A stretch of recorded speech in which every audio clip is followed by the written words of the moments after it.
I don't think he's ready to play NFL ball, and I was just absolutely wrong. Kadarius Toney's got the juice. What does his role look like, and what does his playing time look like if and when all of these other receivers are healthy?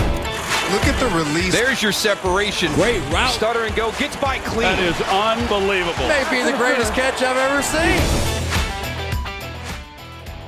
Hey, man, what do you think about Kadarius Toney here, man? Like, to be honest with you, I completely whiffed on Kadarius. Like, I watched him, I watched his tape. Then I saw the RP profile. I was like, I don't think he's ready to play NFL ball, and I was just absolutely wrong. And what Kadarius Toney reminds me of, and I was also wrong on this player too, is Deebo Samuel.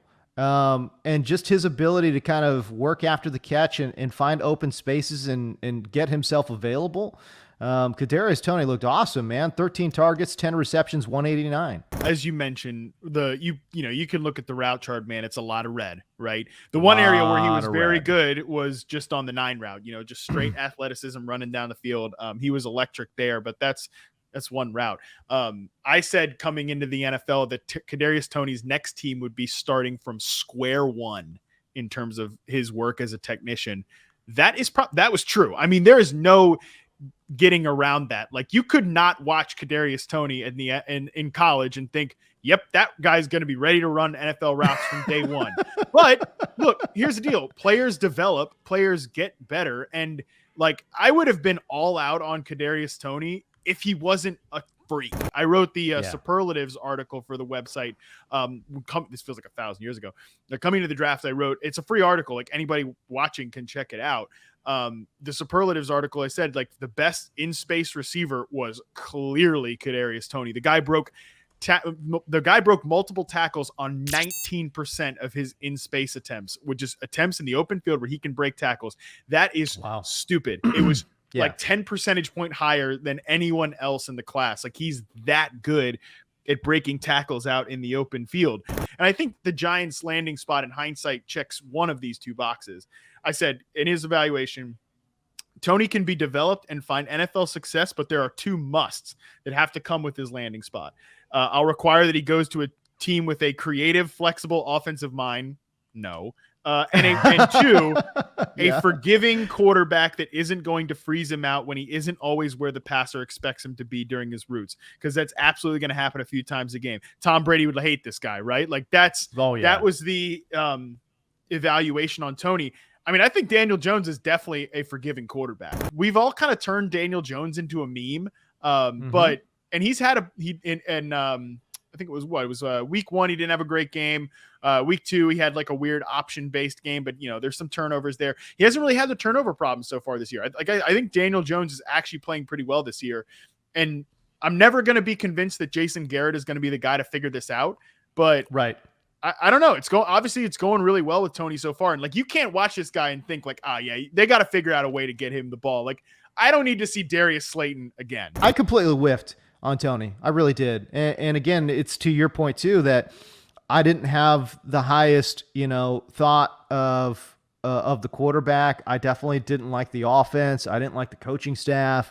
And I don't know, the Giants overall was just a team I just kind of sort of wrote off. Hey, listen, we really appreciate you guys watching this video. We really do. But if I could, I just want to take a little bit of time to talk about our great sponsor, OddsJam. Developed by Stanford engineers, OddsJam can identify odds that make you a winner every single time. Now you're asking yourself, okay, now how do they do this? OddsJam uses real-time data to spot discrepancies between different sports books to help users place risk-free bets. It's called arbitrage. Here's an example. Last week, the run line in a Rangers game was 2.5. If you bet the over and the under at different sites that have different odds, it doesn't matter what the results are. If you place the right mathematical bet, you make money. But it's not just arbitrage. If you want to shop for the best odds, OddsJam can do that too. For example, let's say you like the Packers money line. OddsJam will help you find the best odds for the most profitable returns. OddsJam has all the tools and calculators to help you make some of the best bets possible. Go check them out at oddsjam.com.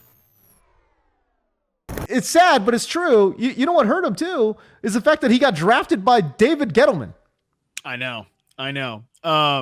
Yeah, if he had been drafted, if he had been drafted by like, I don't know, the Shanahans or like, I don't know, or like, like New England or something, you'd be like, oh, interesting. Right. Yeah, Sean McVay puts him in his offense somewhere. Oh, yeah.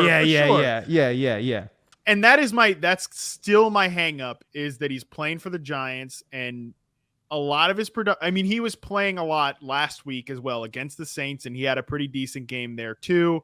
Right. Like not a big fan. It's not as big as he did against the Cowboys. But my biggest question for Toney is and I want to know what you think. What does his role look like, and what does his playing time look like if and when all of these other receivers are healthy? When those guys get back, and I think in particular when Sterling Shepard gets back, I think that's going to be the biggest problem, I think, for Kadarius Toney, right? Because where does he operate? Where's his like good areas of operation? It would be around the line of scrimmage and something short to intermediate, right? Like he's not, I don't think, talented enough to kind of separate himself. I know he's got 4.39 speed, which is great.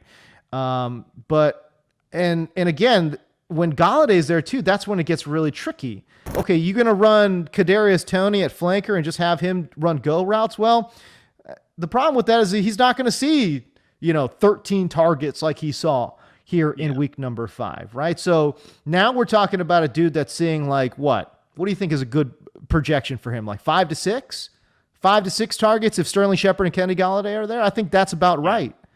And then now he's got to make the most of that. And that seems like an awfully difficult way for him to operate. Man, I don't know. It's interesting. Has he done enough in this one game to show the coaching staff that, no, he needs the ball in his hands, which means guys like Sterling Shepard will not get the ball in their hands, which means guys like Kenny Golladay will see fewer targets, and he's not seeing a lot of targets anyway.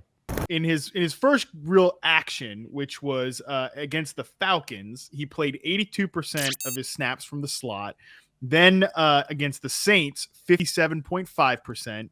And then last week against the Cowboys, 36% of his snaps in the slot, 64% out wide. I think he can – look, there have been plenty of guys. Deebo Samuel is a perfect player to bring up. I mean, Deebo is incredibly intelligent and heady and like great beating zone coverage. I just wrote this article for the website. Like, Deebo's never been a press man guy, but he's been one of the best zone beaters over the last 2 years.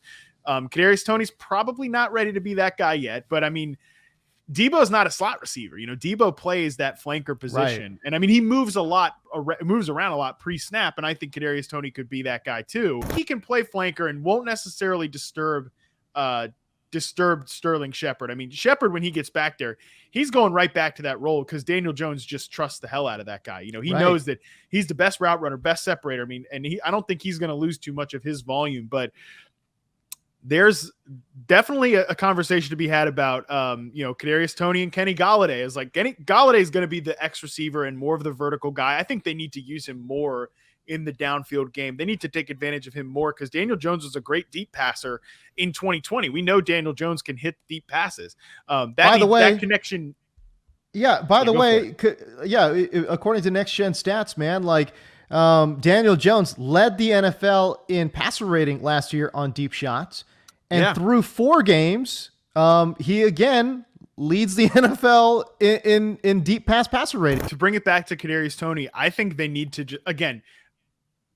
I know some people thought Darius Slayton was good because he caught some go routes in primetime games because NFC East teams always play in primetime games but he's a total jag, not that good.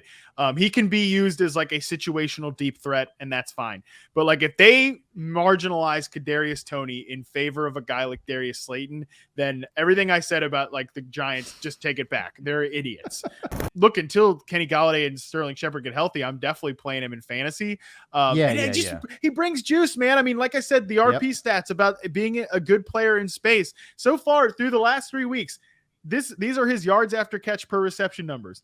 In week 3, 8.5. In week 4, 8.5.